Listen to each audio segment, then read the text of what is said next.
Hi అండి అందరికీ, మన సబ్స్క్రైబర్ల అందరికీ రథసప్తమి శుభాకాంక్షలు.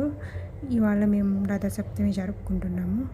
ఈ పండుగ అనేది ఫస్ట్ మా నానమ్మ నుంచి మేము చేస్తూ ఉన్నాము. మా నానమ్మని మేము అవ్వ అంటాము.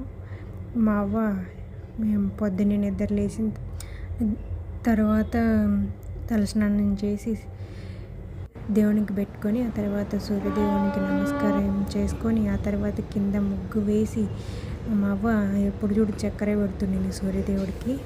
ఇట్లా ముగ్గులేసి సూర్యదేవుడికి వాటర్ సమర్పించి, ఇంకా కర్పూరం గడ్డీలు అన్నీ కొట్టి దండం పెట్టుకునే వాళ్ళము.